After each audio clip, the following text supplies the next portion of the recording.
Olá, turma do segundo ano do ensino médio. Sejam bem-vindos ao plano de recuperação e estudo da disciplina de filosofia. Esta é a quinta reunião. Nós estamos pegando os nossos roteiros e examinando, fazendo uma experiência básica. Lembrando que nas nossas dinâmicas que estão acontecendo, estamos revendo os conceitos mínimos que estão sendo trabalhados aqui no nosso curso de filosofia. Nosso curso de filosofia se chama Uma História da Filosofia Viva na Escola, tá? E também passamos, através do método que eu escolhi para recuperar vocês, e para recepcioná-los, reacolhê-los, e lembrando que quem está de fora não precisa ter medo nem vergonha de reingressar, tá? Que eu estou de braços abertos para acolher os estudantes que quiserem ingressar na comunidade filosófica da Escola Estadual Professora Franca Frank, tá? As atividades estão sendo ótimas, muito saudável, muito proveitoso esse tempo que nós estamos dedicando juntos à disciplina de filosofia, tá? Lembrem-se de que essas reuniões estão disponíveis no Google Sala de Aula de vocês, tá? Eu peço que vocês acessem com os dados patrocinados do Centro de Mídias. Agora nós temos a função de estudar sem gastar nada, usando o aplicativo Centro de Mídias. Então, vocês podem ouvir essa videoaula com dados patrocinados. A ideia de gravar no contraturno é que fique tudo organizado nesse ambiente, tá? Então, nossos estudos da disciplina estão organizados e concentrados agora, nesse momento do curso, no Google Sala de Aula, no Google Classroom. O roteiro que está previsto hoje,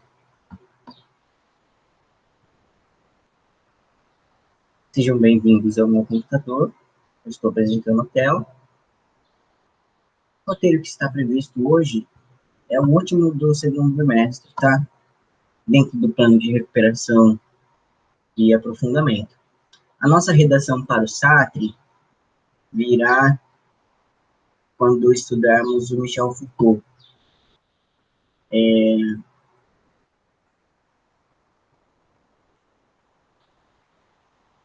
Então, temos esse momento oportuno.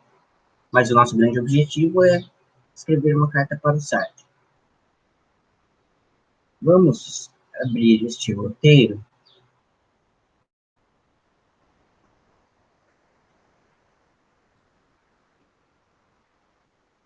E realizar do modo como já temos realizado a recuperação e aprofundamento, tá? Eu vou assumir agora o papel de um modelo do estudante de filosofia e as minhas ações serão exemplares. A experiência que eu estou fazendo aqui é experiência básica, tá? Um nivelamento por baixo. Mas é importante notar que os estudantes que estão com o costume de visitar o ambiente do Google Classroom estão tendo respostas bastante animadoras e muito enriquecedoras para mim. Então, eu fico muito grato. Tá? Bom,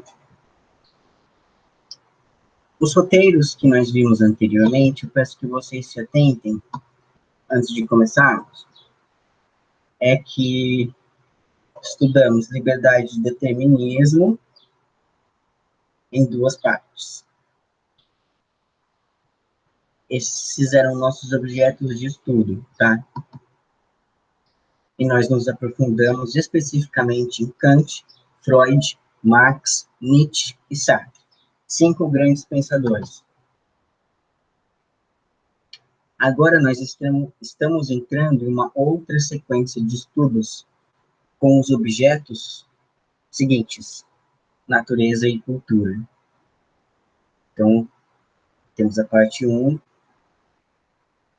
que é específica do Paul Ricoeur, que está no nosso currículo. Temos a parte 2, que é específica para o Michel Foucault, também está no nosso currículo. Dito isso, estamos nos localizando em uma nova área de estudos, que é a natureza e a cultura. Está sendo, agora mesmo. Muito bom. Vamos lá? Estão prontos? Sejam bem-vindos a mais uma aula de filosofia no plano de recuperação e aprofundamento. Esse é o roteiro de Natureza e Cultura, parte 1, do Paul Ricoeur. O primeiro tópico é uma introdução e sensibilização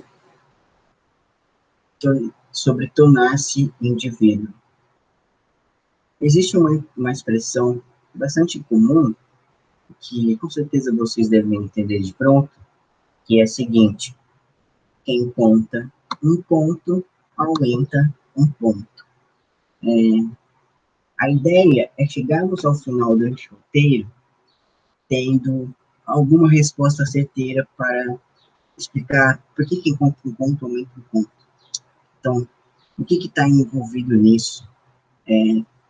Por que nós simplesmente reproduzimos esse ponto? O que os pontos mudam? O que são esses pontos que são aumentados ou podem ser retirados também, certo? E devemos entender isso sobre duas perguntas principais, que vão nos direcionar e nos guiar. A primeira: qual é o papel da memória? A segunda: qual é a relação da memória com a história e a filosofia? Nesse vídeo aqui da Chimamanda Ngozi Adichie, uma mulher fantástica, não sei se vocês assistiram os TED Talks que ela tem apresentado. Ela é uma expoente muito importante do feminismo também, o nosso projeto que é finalista na Feira de Ciências. Então, percebam como na filosofia, nos nossos estudos, existem muitas relações entre as nossas matérias estudadas, tá? Por mais que sejam roteiros de estudos independentes, esse fazer filosófico, essa relevância da história da filosofia e a relevância que nós mesmos temos dentro dos nossos papéis de corresponsabilidade, eles entram em jogo aqui também, tá? Para a recuperação e aprofundamento, eu vou só selecionar um trecho que ela termina a sua apresentação, tá? Então, nesse vídeo, a escritora, ela conta a sua experiência com a cultura e a sociedade que ela está inserida desde o nascimento. Uma perspectiva muito relevante, que é a nossa perspectiva individual sobre a cultura e a sociedade, tá? Ela diz o seguinte: que quando nós recusamos uma história única, quando percebemos que nunca há apenas uma história sobre qualquer lugar ou sobre qualquer pessoa, nós conquistamos um tipo de paraíso. Bom, o que ela quis dizer, resumidamente, com isso é que, bom, como pessoas, todos nós temos um ponto de vista que é bastante relevante. E o que ela chama de perigo de uma história única é que uma visão de uma só pessoa acabe por dominar a visão das outras pessoas e nós tenhamos uma história única, em que algumas partes são desprezadas, outras são aumentadas e viram uma coisa falsa. Então, a verdade, esse tipo de paraíso que nós devemos reconquistar ao valorizar o papel das múltiplas individualidades, É isso que ela chama de recusar-se a uma história. Então, o que é o pensamento histórico? Imagine alguém inserindo no próprio cérebro um cartão de memória que tem armazenadas todas as lembranças, os documentos e as imagens de papel que essa pessoa guardou ao longo da vida. E se esse alguém fosse você? Acontecerá um dia, é inevitável. No futuro próximo, alguém decidirá gravar cada momento da vida humana, do nascimento à morte, em armazenamento digital. Isso será mais do que um truque extremo de um reality show. Isso marcará a era de descarregamento da memória pessoal, uma tecnologia de adaptação da memória que registra e indexa cada momento singular da sua vida. Você nunca mais terá de perguntar: lembra daquela vez? Tudo o que você terá de fazer será enviar um link para o Personal Memory Device, PMD, ou aparelho pessoal de memória em português, dos seus amigos. E então, eles vão se lembrar. Bizarro, né? Mesmo que consideremos improvável a ideia apresentada nesse artigo transhumanista, ainda assim podemos nos perguntar: e se fosse verdade? Será que um aparelho acoplado ao cérebro, aumentando a capacidade de memória do ser humano e com a possibilidade de compartilhar com as outras pessoas, seria algo bom? Ou será que traria mais males do que benefícios à humanidade? Qual a importância do conhecimento do passado para a vida no presente?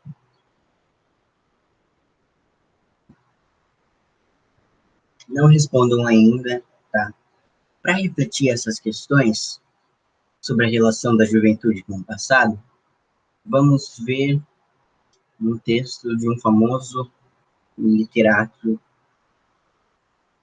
sul-africano, latino-americano, o famoso Gabriel Garcia Marques, no seu livro 100 Anos de Solidão. Não lhe ocorreu que fosse aquela a primeira manifestação do esquecimento, porque o objeto tinha um nome difícil de lembrar. Mas poucos dias depois, descobriu que tinha dificuldade de se lembrar de quase todas as coisas do laboratório. Então, marcou-os com o nome respectivo, de modo que bastava ler a inscrição para identificá-las. Quando seu pai lhe comunicou o pavor por ter se esquecido até dos fatos mais impressionantes da sua infância, Aureliano lhe explicou seu método, e José Arcádio Buendia o pôs em prática para toda a casa e mais tarde impôs a todo o povoado. Com um pincel cheio de tinta, marcou cada coisa com o seu nome. Mesa, cadeira, relógio, porta, parede, cama, panela. Foi ao curral e marcou os animais e as plantas. Vaca, cabrito, porco, galinha, aipim, taioba, bananeira. Pouco a pouco, estudando as infinitas possibilidades do esquecimento, percebeu que podia chegar um dia em que se reconhecessem as coisas pelas suas inscrições, mas não se recordasse a sua utilidade. Então ele foi mais explícito ainda. O letreiro que pendurou no cachaço da vaca era uma amostra exemplar da forma pela qual os habitantes de Macondo estavam dispostos a lutar contra o esquecimento. Esta é a vaca, tem-se de ordenhá-la todas as manhãs para que produza o leite, e é preciso ferver para misturá-lo com o café e fazer café com leite, e para beber, e para... Assim, continuaram vivendo numa realidade escorregadia momentaneamente capturada pelas palavras, mas que haveria de se fugir sem remédio quando esquecêssemos. valores da letra escrita. Muito bizarro também, isso que o cientista realizou. Esse trecho, ele mostra como a nossa relação com o passado pode se dar não só no âmbito individual, como também no coletivo. Então, o cientista ele impôs o seu esquecimento bizarro para as outras pessoas do povoado de Macondo. Então, assim como a perda de memória apavora aqueles que sofrem de mal de Alzheimer, por exemplo, e o mal de Alzheimer causa a perda progressiva da memória, ameaçando também a comunidade de aprendizagem que estamos sendo inseridos como seres sociais. Isso acontece porque as sociedades se desenvolvem de modos coletivos de se relacionar com o passado. No Ocidente, a história da filosofia identifica duas formas principais de representação do passado coletivo. Tá? Existe a memória, que pode ser social ou coletiva, e existe a história. A memória é uma manifestação relativamente espontânea da coletividade, que busca no passado uns elementos para compreender a si mesma no presente. Então, a memória está sempre no aqui e agora, e ela só volta ao passado de forma espontânea para tentar se ajudar. A história não.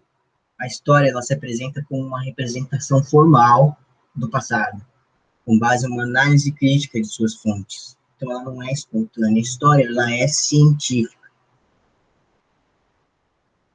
A memória não constitui apenas um conjunto de informações a respeito de nossas vivências, mas é também uma totalidade dotada de sentido, por meio da qual podemos reconhecer a nossa identidade individual e coletiva. E pelo fato de que saber o que eu vivenciei no passado, que sou capaz de saber quem sou eu no presente, e, portanto, orientar minha ação no futuro. É porque eu tenho memória. A memória ela pode se constituir como um hábito, como quando agimos automaticamente, de tanto repetirmos os gestos ou as mesmas palavras. Muitas vezes nem nos damos conta disso. Aliás, na maior parte das vezes, não, nem sabemos.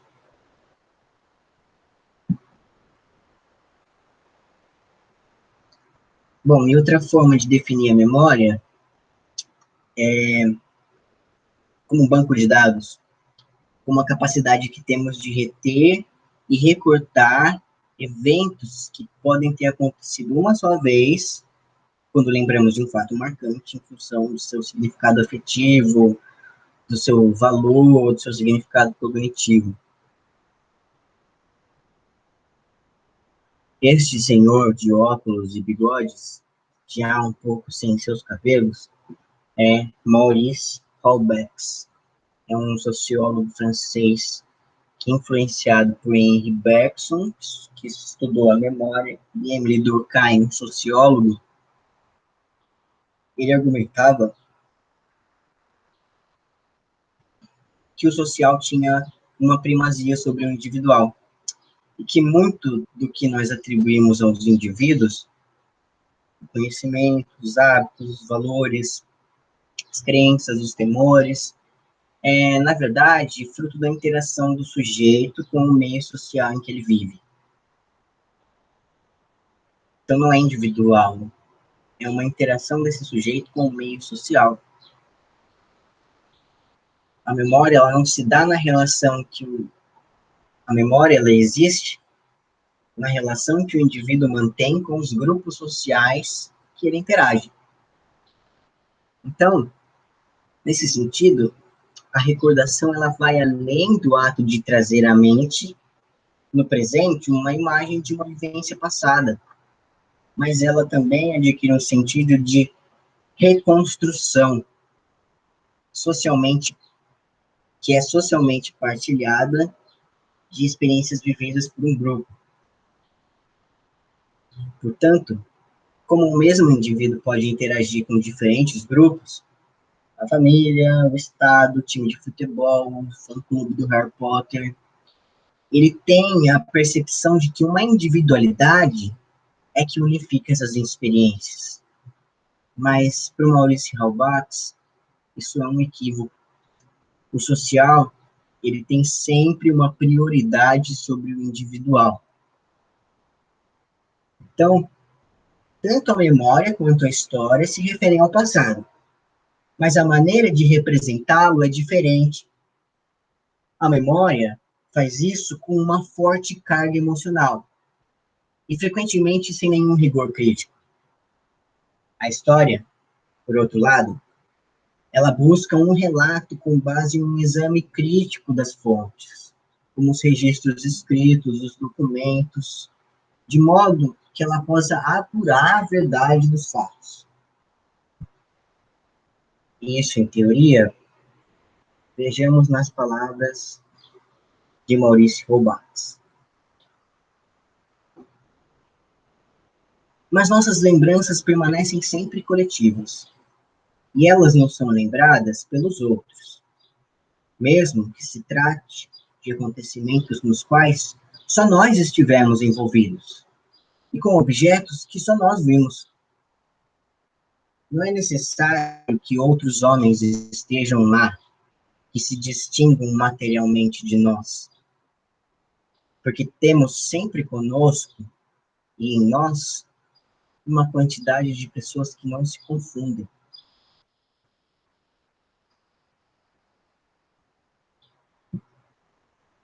Em todos esses momentos, em todas essas circunstâncias, não posso dizer que eu estava só, que eu refletia sozinho, já que em pensamento eu me deslocava de um tal grupo para outro, aquele que eu compunha com esses arquitetos, além deste com aqueles dos quais ele era intérprete junto a mim, ou aquele pintor e seu grupo, com o geômetra que havia desenhado esse plano, ou com um romancista.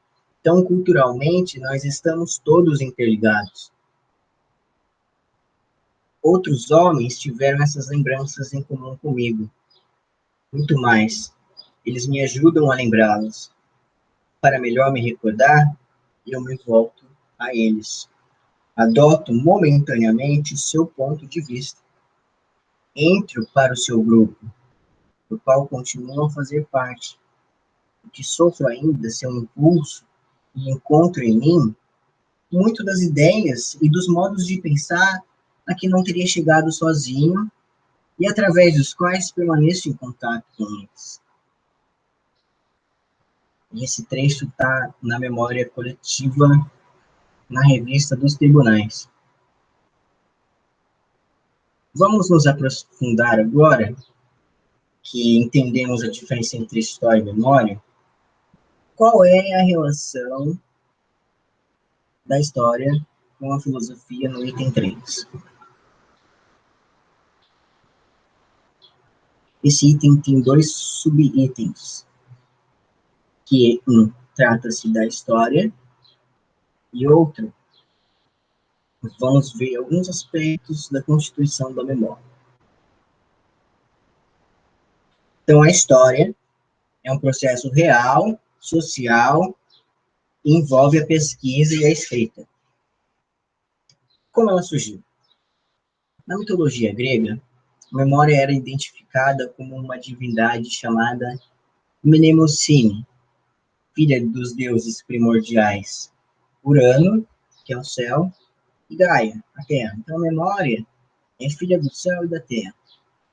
Conta-se que Mnemosine juntou-se a Zeus, o deus dos deuses, durante 9 dias, dando origem às 9 musas, as divindades protetoras das artes e da história. De acordo com essa narrativa mítica, as almas que habitam uma esfera superior, antes de encarnar, são obrigadas a beber do rio Letes, que é o rio do esquecimento que fica no mundo inferior. É por isso que nós somos incapazes de lembrar do estado que nós estávamos antes de a alma se unir ao seu corpo material quando nascemos, que nós tomamos do rio do esquecimento.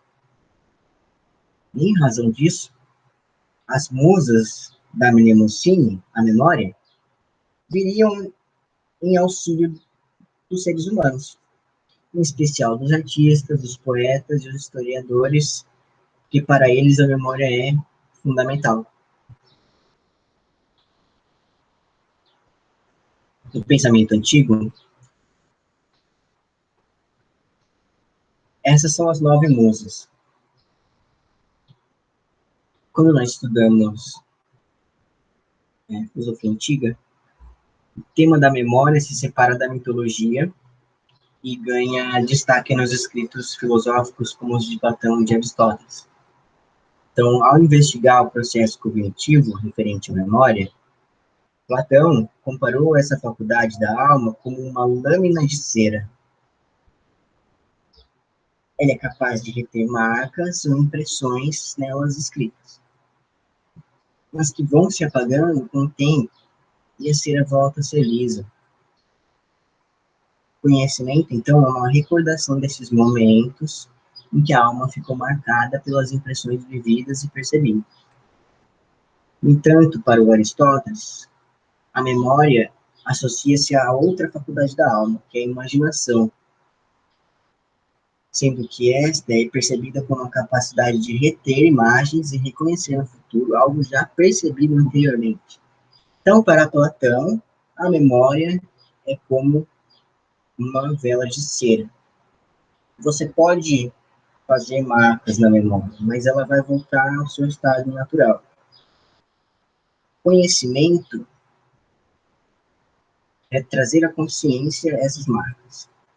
Para o Aristóteles, não. A faculdade da memória não está associada ao conhecimento. A faculdade da memória está associada à imaginação. E a imaginação é a faculdade que opera o processo de reconhecimento, de recordação dessas imagens.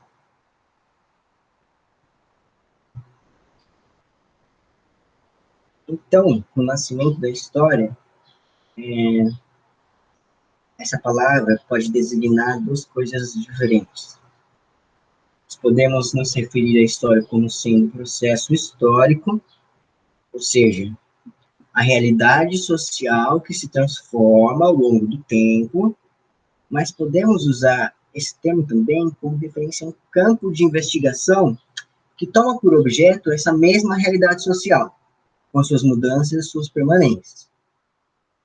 Portanto, a mesma palavra quer dizer um objeto de estudo às sociedades humanas no tempo e também designa o estudo desse objeto, que é a pesquisa e a escrita da história. Somente no século XIX nós tivemos a emergência de uma historiografia científica. Historiografia científica quer dizer uma sistematização dos métodos e das técnicas da pesquisa histórica, que são realizadas em grandes centros de pesquisa. Que só pôde acontecer porque contou com elementos da crítica sobre a história que já vinham sendo desenvolvidas desde a antiguidade e que culminou, depois de Platão e Aristóteles, com o pensamento do iluminista francês Voltaire.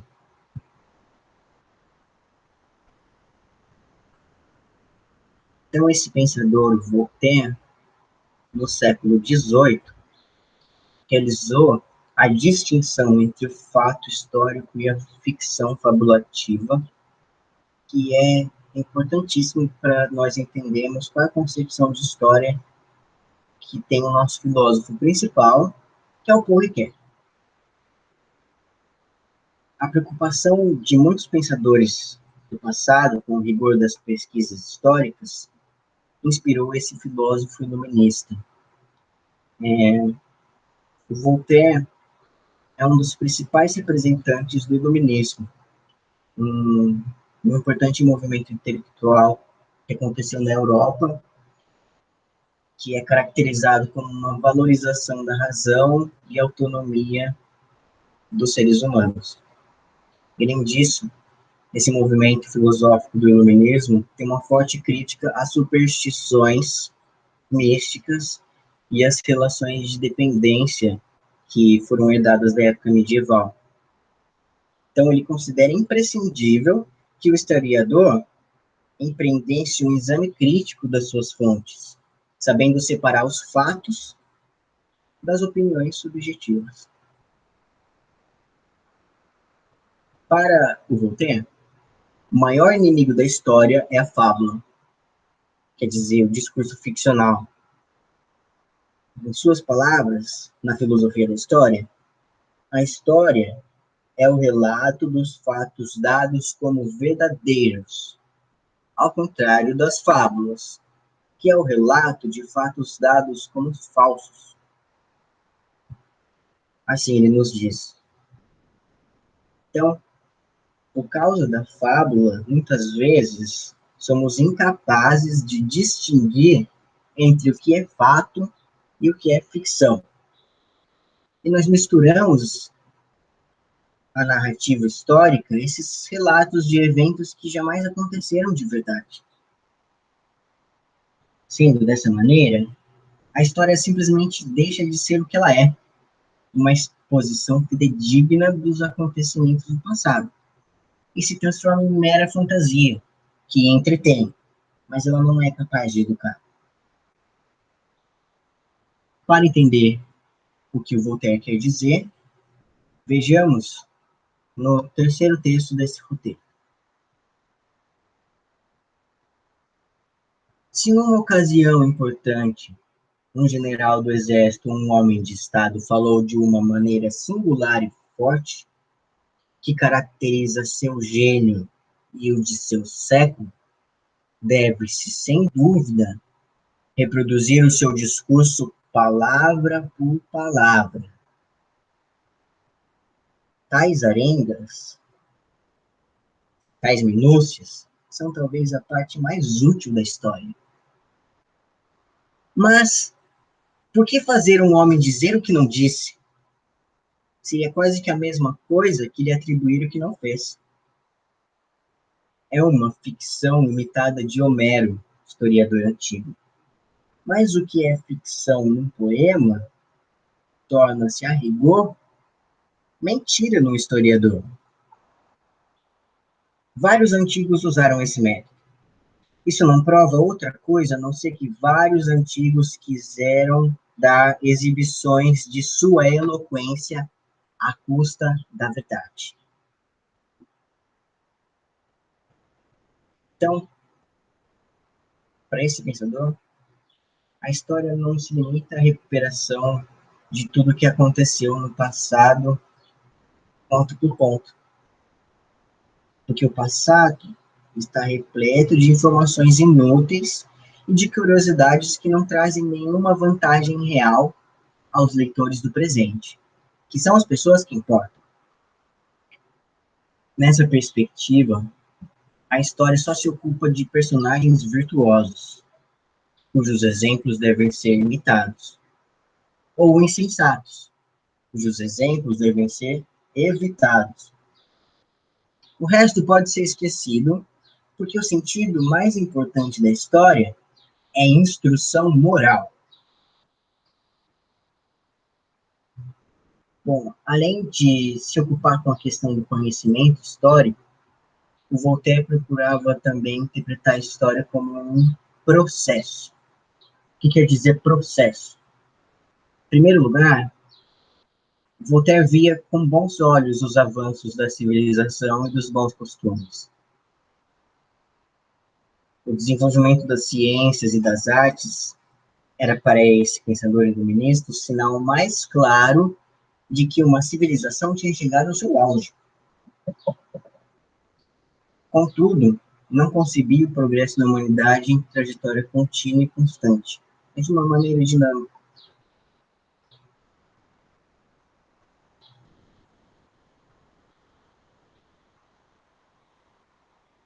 Vejamos agora a conclusão desse roteiro de estudos. Paul Ricoeur é o grande pensador que irá inaugurar os nossos objetos de estudos de filosofia acerca da história e acerca da cultura. Então, estamos no século XX. Mas quem é Paul Ricoeur? Ele morreu em 2005, foi um dos principais expoentes da filosofia hermenêutica, que é a teoria da interpretação. Na Segunda Guerra Mundial, ele serviu o exército francês. Chegou a ser capturado, preso pelos alemães, foi enviado para um campo de concentração, onde ele permaneceu praticamente até o fim da guerra. Ele estudou letras na Universidade de Rennes e depois estudou filosofia na Sorbonne, na França, onde obteve seu título de doutorado em 1950.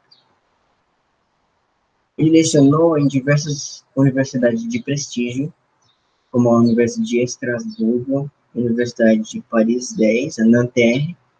Ambas ficam na França e são universidades muito famosas pelos seus cursos de filosofia.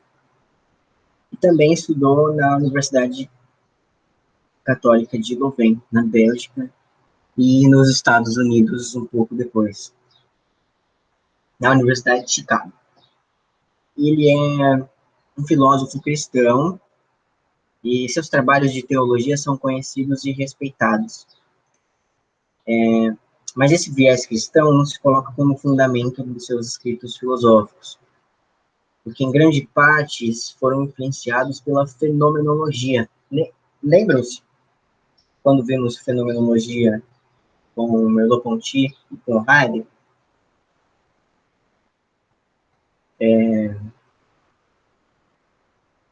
Nos seus trabalhos, nós temos destacados as teorias sobre a pessoa, a narrativa e a história que vamos conhecer agora. Então, para pensar a relação entre a natureza e a cultura, vamos retomar o que estudamos. Com a sistematização da crítica historiográfica no século XIX, grande parte dos anseios de Voltaire foi respondido. Então, existe uma ciência histórica. Isso não está mais em pauta. Desde então, o historiador se tornou um profissional cujos resultados de pesquisa podem e devem ser submetidos ao debate e à crítica. Para o Paul Ricoeur, 2 séculos depois do Voltaire, esse processo de profissionalização da história é interessante, mas os historiadores cometem um equívoco quando, perseguindo um ideal de cientificidade, se afastam da narrativa.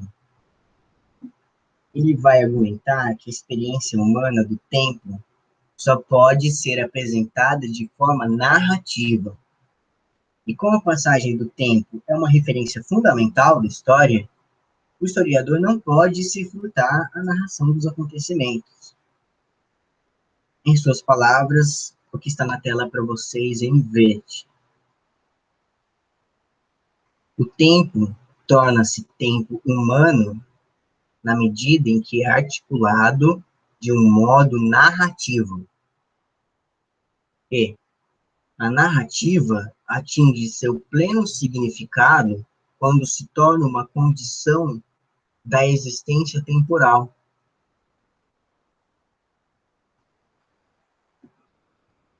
Nosso pensador chegou à conclusão de que o tempo é uma distensão da alma, e se dá em 3 dimensões. Então, a nossa alma pode se distender na dimensão do passado, nossa alma pode se distender na dimensão do presente, e a nossa alma também pode se distender na direção do futuro. E nesses 3 tempos, nós temos convergidos como um tempo único na nossa memória e na nossa narrativa, que é o tempo presente. Bom, esse tempo presente, segundo o que Porriquer entende por narrativa, que é um traço fundamental do nosso modo de perceber o mundo, esse tempo de narrativa se desdobra em três direções. A memória, que ele é presente de eventos passados. A atenção, que é um presente de eventos presentes.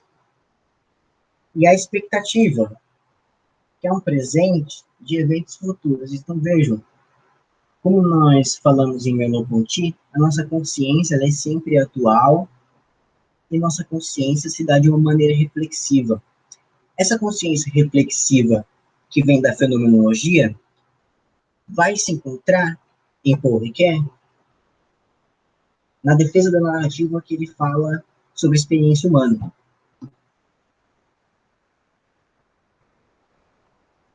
Além disso, ele desenvolveu em suas obras a compreensão da narrativa como uma tessitura da intriga.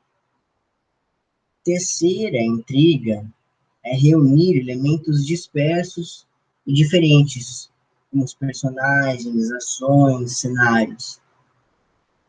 A trama narrativa integra esses elementos, dotando-os de um sentido e dando um conjunto. É uma coisa só. Assim, os episódios de uma peça teatral são alinhavados de forma a conduzirem para um desfecho. Os acontecimentos históricos devem ser explicados em função uns dos outros, porque eles se conectam.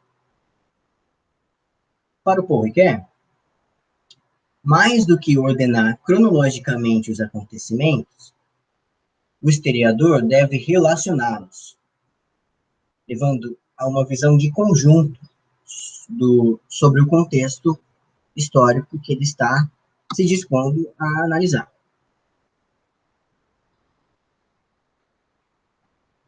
Fantástico. Vamos ver agora nas palavras de Paul Ricoeur, em seu próprio texto, que se encontra na sua obra Tempo e Narrativa. Seguir uma história é avançar no meio de contingências e peripécias sob a conduta de uma espera que encontra sua realização na conclusão. Essa conclusão não é logicamente implicada por algumas premissas anteriores. Ela dá à história um ponto final, o qual, por sua vez, fornece o ponto de vista de uma história que pode ser percebida como formando um todo. Compreender a história é compreender como e por que os episódios sucessivos levaram a essa conclusão. Conclusão a qual, longe de ser previsível, deve ser finalmente aceitável, como congruente com os episódios reunidos.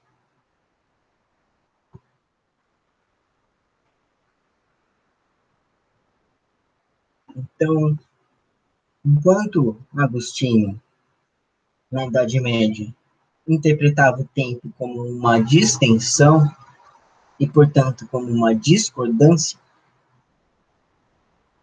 o Aristóteles concebia a narrativa como congruência de elementos diferentes e, portanto, como concordância.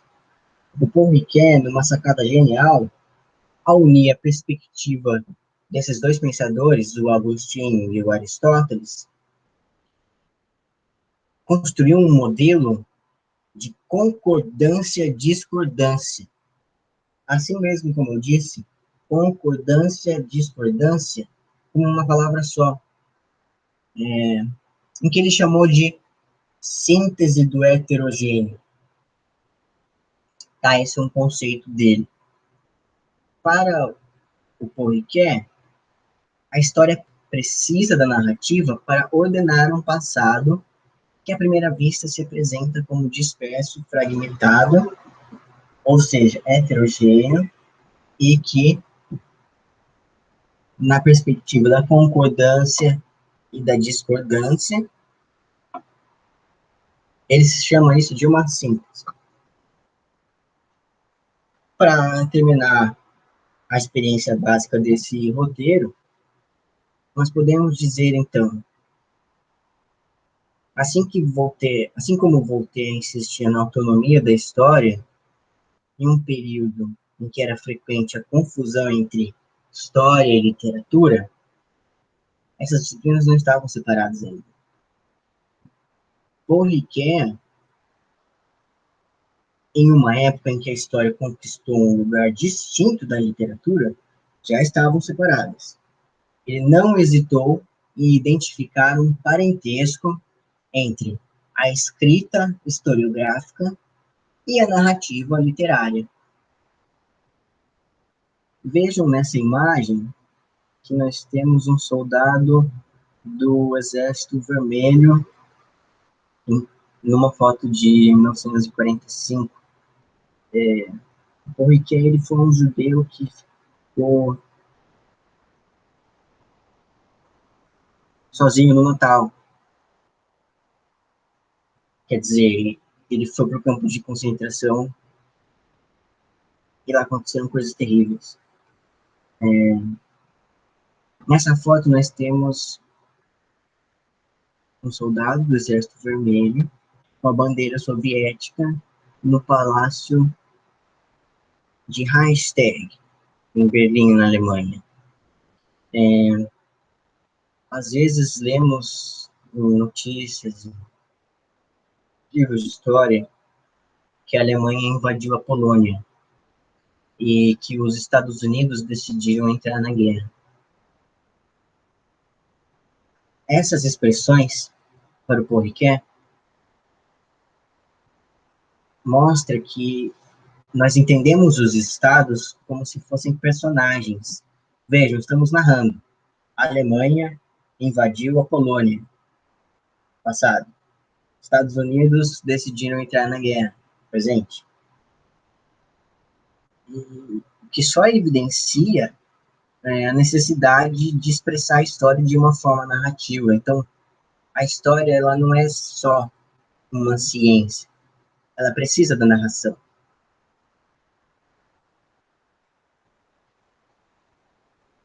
Tá? Essa foi a experiência básica do nosso roteiro de estudo sobre Paul Ricoeur, em que estamos entrando no objeto segundo, que é natureza e cultura. Esse plano de aula que está na tela de vocês, ele serve como um guia das suas ações, tá? Vejam como está aqui tudo certinho, bonitinho, quais ações vocês devem fazer, em que ordem, para que vocês possam aproveitar os estudos de vocês, tá? Então, mais uma vez, eu quero reiterar que existe a possibilidade de vocês ingressarem novamente na turma de filosofia e que nós estamos agora sendo patrocinados em nossos estudos através dos dados do Centro de Mídias. Então, obrigado por você que assistiu até agora. Não se esqueça de clicar no botão curtir, porque isso ajuda a divulgar o canal. Inscreva-se, porque quando chegar no 1000º inscrito do canal de filosofia, a Angela Davis vai falar especialmente com a gente. É isso. Mal feito, feito. Até a próxima.